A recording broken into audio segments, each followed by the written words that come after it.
ዕለተ ቀዳም ሸውዓተ የካቲት 2018 ዓመተ ምህረት ቀትር ሰዓት 9 ናባኹም ዝሓረነዮ ማዕድ ዜና ኢቲቪ ትግርኛ ሒዝናልኩም ቀሪብና ኣለና ከመይ ትውዕሉ ክቡራት ተመልከቲ ምስ ዜናታት ጌታቸው አሎም ሰማያ ስቱዲዮ ሓቢረኩም ጸንሐ ሰናይ ምክታል ንኮነልኩም ትምኒትና እዩ ፈለማ ሓጸርቲ ዜናታት ብሩንዲ ንኣቦ መንበርነት ሕብረት ኣፍሪቃ 2026 ካብ አንጎላ ተረኪባ President Burundi Evariste Ndayishimiye ናቦ መንበርነት ሕብረት ኣፍሪቃ 2026 ኮይኑ ተመሪጾም መበል 39 ጉባኤ ሕብረት ኣፍሪቃ ዘላቕ ምርጋጽ ማይና ተሓዛዝ ስርዓት ጽሬት ምዕዋት ዕላማታት ኣጀንዳ 2026 ብዝብል መሪ ሓሳብ እናተኸይደ ይርከብ ኣብቲ ዋን ብሩንዲ ኣቦ መንበርነት ሕብረት ኣፍሪቃ 2026 ብዕሊ ዝተረከበት እንትትኸውን ፕሬዝደንት ሃገር ኤቫሪስት ንዳይሺሚየ ምስ አንጎላ መዘንኦም ዣኦ ሎሬንሶ ርክክብ ብምግባር ስርሖም ጀሚሮም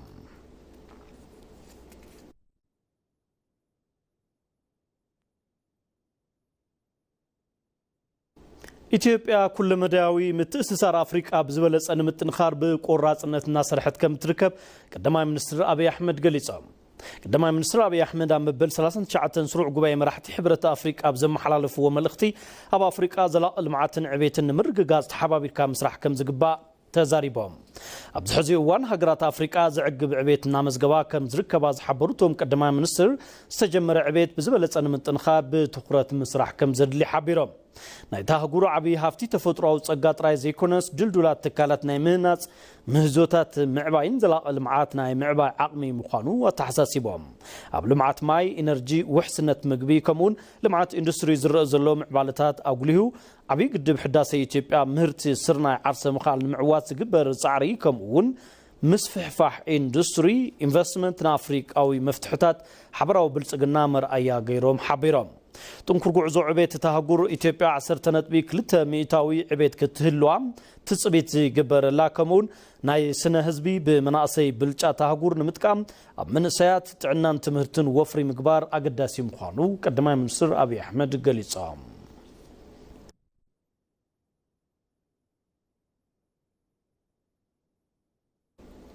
ቀዳማይ ሚኒስትር አብይ አሕመድ ምስ ዝተፈላልዩ መራሕቲ ሃገራትን ዓለም ለኸ ትካላትን ዘትዮም ቶም ቀዳማይ ሚኒስትር ማሕበራዊ ሚድያኦም ኣብ ዘመሓላለፍዎ መልእኽቲ ጎና ጎኒ መበል 39 ጉባኤ መራሕቲ ሕብረት ኣፍሪቃ ምስ ፕሬዝደንት ታንዛንያ ሳሚያ ሱሉህ ምስ ፕሬዝደንት ሞዛምቢክ ዳንኤል ቻፖ ምስ ፕሬዝደንት ዲሞክራቲክ ሪፐብሊክ ኮንጎ ፊሊክስ ቺሴኬዲ ከም ዝዘተዩ ኣፍሊጦም ኣብ ዘተኦም እውን ኣብ መንጎተን ሃገራት ዘሎ ርክብ ንምጥንኻር ኣብ ዘኽእሉ ጉዳያት ከም ዝዘተዩ እውን ሓቢሮም ኣብ ልምዓት ከተማን ሕርሻን ሰላምን ድሕነትን ሓዊሱ ቀዳምነት ክወሃቦ ኣብ ዝግብኡ ዛዕባታት ዝለዓለ ምትሕብባር ዝግበረሎም ዕድላት ንምፍላይ ኣብ ዘኽእሉ ጉዳያት ምምያጦም እውን ተገሊጾም ብተመሳሳሊ ዜና ቀዳማይ ሚኒስትር አብይ አሕመድ ጎና ጎኒ መበል 39 ጉባኤ መራሕቲ ሕብረት ኣፍሪቃ ምስ ዋና ጸሓፊ ውድብ ሕቡራት መንግስታት አንቶኒዮ ጉተሬዝ ዘትዮም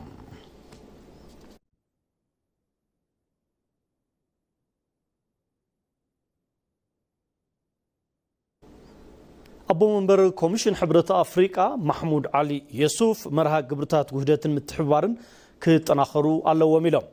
مبل 39 قبائل مرحتي حبرة أفريقيا زلاء من الرقات ماينا تحزات صريتن معوات علامات أجندة عسران شديشن بزبل مرح حساب نتخير يركب أبو منبر كوميشن حبرة أفريقيا محمود علي يوسف أبتي قبائل مخفتي أبزقبر ومدرة تكالات فاينانس أفريقيا إيكونوميا ولوت إتهاجور نمكلت أفن نوح أوان علامات لمعات معوات متحبارن كحيلا يقبا إلام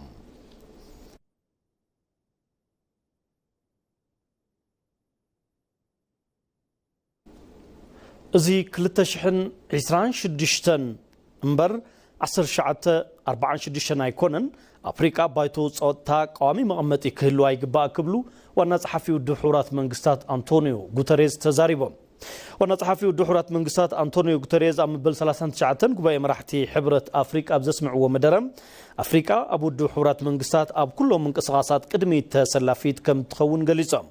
ቶም ዋና ጸሓፊ ኣብ መበል 39 ጉባኤ መራሕቲ ሕብረት ኣፍሪቃ ብዘስምዕዎ መደረም ክሳብ መወዳእታ ዘመነ ስልጣነይ ኣፍሪቃ ኣብ ውድብ ሕቡራት መንግስታት ዘለዋ እጃም ካብቶም ቅድሚት ንክትስራዕን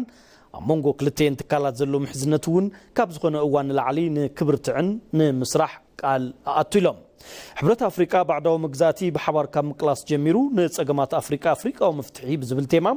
ክሳብ ሎሚ ዘለቐ ትካል ምዃኑ ቶም ዋና ጸሓፊ አልዒሎም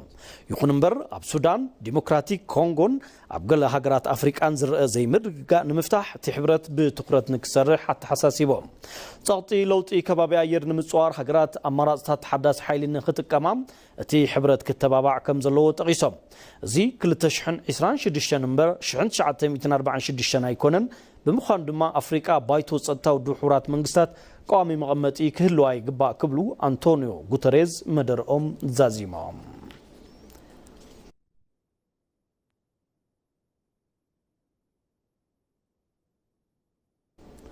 ከላይ ጉባኤ ስትራቴጂካዊ ምሕዝነት ኢትዮ ጣልያን ሓድሽ ምዕራፍ ዝኸፈተ ምዃኑ ግልጋሎት ኮሙኒኬሽን መንግስቲ ኣፍሊጡ ፖሊሲ ወጻኢ ኢትዮጵያ ካብ ንጡፍ ዲፕሎማሲ ናብ ስልታዊ ምሕዝነት ከም ዝተሰጋገረ ዝሓበረት ኣገልግሎት ሃገራዊ ረብሓታት ምስ ዞባዊ ምትእስሳር ዝተዓረቐሉ ሓድሽ ምዕራፍ ታሪክ ከም ዝኸፈተ ገሊጹ ማእኸል ትምህርቲ ዲፕሎማሲ አፍሪካ ብዝኾነት ከተማ አዲስ አበባ 6 ለካቲት 2018 ዓ.ም ዝተኻየደ ካልኣይ ጉባኤ አፍሪካ ጣልያን ኣብ መንጎ ኣህጉራት አፍሪካን ኤውሮጳን ዝነበረ ዝምድና ናብ ሓድሽ ታሪኻዊ ምዕራፍ ዝተሰጋገረሉ ኩነት ተባሂሉ ዝውሰድ ምዃኑ ተገሊጹ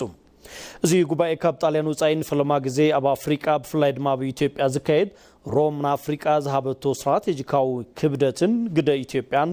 ኣብቲ ኣህጉር ዘለዋ ግደ ልዑል እዩ ተባሂሉ ኣሎ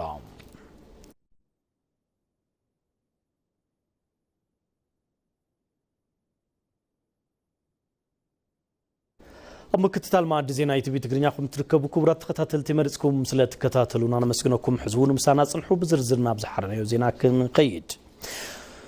أب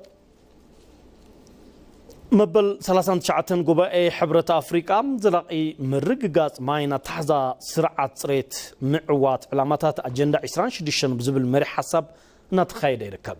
مسارحتنا نظريت بريو أبتي قبائي تاريخي بالا تختاتلنا الملس يغني اللي مبل 39 قبائي مرحتي حبرة أفريقيا كابزي كاب مقامت حبرة هنا عدي سابا أدراش حبرة أفريقيا أن تسالت أيو زركب مالت يوز خبركم تملكتنا قرب ماين ذا تماما تحلالوات ريت سرعات من رقاتن نعوتنات أجندة عسرا سوسان سلستن أبت تحتز بالمريح تيما إذا كايد زلون يلوم زمن قبائي مرحتي حبرة أفريقيا مالت يوز خبركم تملكتنا أبزر ما قدم مينستر دكتور أبي أحمد حويسو استفلالي مرحتي مدر أسمعي من مالتيو قدم مينستر أبي أحمد أدي سابا كم شما عن بابا خوينا استفلالي مسارة المعاتات تساليت أملا نزح حبرة دلو نمسندا تدالي عمتنحا قاليت أمي مالتيو أجندة إسرا سوسان سلستن مسارة نايزي قوائي مخانو العلمي مالتيو هاود ما مس أجندة بستحزة ما يهافتي تفتروت راح زي كونس نمعبالة وساني مسارة مخانو زال علولونير مالتيو وطبعا إثيوبيا كاب تحتوي ناب لعلنا بزبالة ويمدما تودادار مس عالم لخا وطبعا تودادار نخون إثيوبيا خم تسرحون زال علولو آقات عملو مالتيو هاود ما أب تمرتي أب تبتحنا تمرت ملكيتهم بزال علو ودما حد هتسانات نابيت تمرت خيدهم قبو ناي تمرتي تابت حنة نخرخبو كم زسرحون زال علولو آقات أمنيرو مالتيو هاود ما مسائي كتماتات أفريقيا معبولاتن نبرتن متشواتن نكخونا ندات سرحة كم زلون على علمي مالتيو هاود ما إثيوبيا ويم أفريقيا هم بحفش مالتيو كوب سالسان كلتن مدلاو استفلاليو من قصاصات كم زلون قدم مينستر أبي أحمد العلمي مالتيو إثيوبيا دما بديجيتال تكنولوجي مسفحفح سرحتهم سرحتون بتمساسالي أبريهم مالتيو أبا أفريقيا فلاماي AI ممسراتا إثيوبيان أبا قصال دما يونيفرسيتي AI نمهنات أبا من قصاص كم زلا قاليت أميم أبا أفريقيا تزعبي إيربورتون نمهنات من قصاص كم استجمرون زل علولو آقات آمنير مالتيو تبتحنا تيليكوم ريتونون بتمساسال استسرحو سرحتي أبريهم مالتيو كاودما بلس أوف أفريكا ميديا من قصاص استفلاليو ناي أفريكا من قصاصاتن ربحاتاتن دقف ميديا متياشا إثيوبياون إثيوبيا خندي زاكل نعبيت أفريقيا زلوا ورات النت زرقاقت أتلو مخانو العلومي مالتيو بأجندة عسرا سوسان سلستنون ንኽሳኻዕ ወይ ድማ ንኽዕወት ኢትዮጵያ ዘለዋ ቆራጽነት አልዒሎም እዮም ማለት እዩ ብምቕጻል ድማ ዋና ጸሕፊ ውድብ ሕብራት መንግስታት ዝኾኑ አንቶኒዮ ጉተሬዝ እውን መደረ አስሚዖም ነይሮም ኣብ መደረኦም ድማ አፍሪካ ኣብ ሴኩሪቲ ካውንስል ቋሚ መቐመጢ ንኽህልዋ ድሌት ከም ዘለዎምን ኣብዚ እውን ዝከኣሎም ኩሉ ከም ዝገብሩን አልዒሎም እዮም ካብኡ ድማ ኣብ አፍሪካ ብዝተፈላለዩ ዞባታት ዘለው ጎንፅታት ሕድሕድ ንኽሰኽኑን ናብ ሰላም ንኽምለሱን ዜጋታት እውን ዝተረጋግአ ኑሮ ንኽህልዎምን ከም ዝግባእ አልዒሎም እዮም ማለት እዩ ነዚ እውን ኣብ ጎኒ አፍሪካ ከም ዝኾኑ ገሊፆም እዮም ማለት እዩ ህዝብታት አፍሪካ እውን በቲ ዘለዎም ጸጋ ልክዕ ተረባሕቲ ንክኾኑ ክስራሕ ከም ዘለዎም ዘልዕልሉ ኣጋጣሚ ነይሩ ካብኡ ድማ ርክብ አፍሪካን ሕብራት መንግስታትን ስትራቴጂካዊ ጥንኩርን ምዃኑ አልዒሎም እዮም ማለት እዩ አንቶኒዮ ጉተሬዝ ብምቕጻል ድማ ቀዳማይት ሚኒስተር ጣልያን ዝኾና ጆርጂያ ሜሎኒውን ተረኺበን መደረ አስሚዒነን ብመጀመርያ ድማ ኣብዚ ብምርካበይ ሕጉስቲ እየ ክብላ እየን ጀሚረን ማለት እዩ ከም ዝፍለጥ ትማሊ ድማ ካልኣይ ጉባኤ አፍሪካ ጣልያን ተሳሊጡ እዩ ማለት እዩ ስለዚ እተን ጠቅላይ ሚኒስትር ታይን ኢለን ኣብ አፍሪካ ንፈለማ ግዜ ዝተሳለጠ ጉባኤ ምዃኑን እዚ ድማ ርክብ አፍሪካን ጣልያንን ዘጠናኽር ምዃኑን እየን አልዒለን ማለት እዩ እዚውን ንዕውትነት አጀንዳ 2063 ሃገረን ሓጋዚት ምዃናን ምስ አፍሪካ ድማ ተቐራሪባ ክትሰርሕ ፍሉይ ድሌት ከም ዘለዋን ገሊፀን እየን ማለት እዩ ሕዚ ድማ ኣብ ቀጻሊ ዝነበሩ ፕሬዚዳንት አንጎላ ሊቀመንበር ዝነበሩ ማለት እዩ ብፕሬዚዳንት ብሩንዲ አባሪስት ቀጻሊ ዓመት ንኽመርሑ ተገይሩሎ ማለት እዩ ዝኸበርኩም ተመልከትና ካብዚ ካብ አፍሪካ ሕብረት እስካብ ሕዚ ዝነበሩ ምዕባለታት ነዚኦም ይመስሉ ድሕሪ ሻሂ ሰዓት እውን ክቕጽል እዩ ማለት እዩ ንኽትከታተሉ ብኽብሪ ንዕድም ንሕዚ ዘለና ሓበሬታ ግን እዚዩ ይቐኒየለይ مسارحتنا نظريت بريهو أب حبرة أفريقيا ترخيبا أبتي جوبا إستلعلو حساباتن انتهينت تعلتاي كيد اللو زبلن ياقت خبرنا تانيحا يقني لنا مسارحتنا نظريت زيناو تاي مرحي سمين كوريا كيم جونغ اون قال 10 عامت ولادو تكايتو وراسيت غيرو كم زمرص تحبيرو تكال سليا دبوب كوريا كم زغلصو كيم جو اي كاب قربا اوان نابزي اب عبيتي اغاطامتات كيترفه اب غودنيا با كوينا ناترايت كم تركب حبيرو كيم جو اي امودا تازورحي اب زكايد اخيبا غزاي ودب ديساو سمين كوريا كتركب دي تركبن زبل نمفلاط بقربتنا تقتاتله كم زركب غليصو تي اخيبا بحمشت عامت حدا غزي زكايد عبي بوليتيكاو ترخبوي مريحنت سلطان سمين كوريا سدرا كيم سلست ولدو زي تمحلالفن تخون كيم جونغ اون دما سلطانو ن جو اي كم زورسي امن قال 13 عامت كم زخنت زربلا سجن جو اي اب كل تشحن 20 كلتن اقوصاصر اوروبا منغستاو تلفزيون نفلما اوان ترايا نيرا ابتي وان جو اي ني ايدا باحيزان بالستيك ميسايل سمين كوريا عودت تجبر نيرا بدحريو اب سفلالو اغاطامتات مسابوا كيم جونغ اون ترايا منبارام صبصاب بي بي سي املاقيتو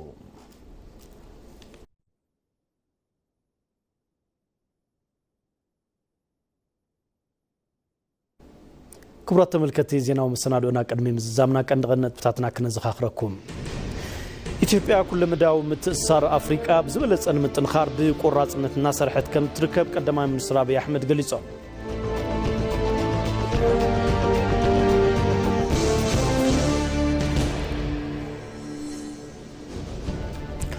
ብሩንዲ ናብ ቦምበርነት ሕብረት አፍሪካ 2026 ካብ አንጎላ ተረኪባ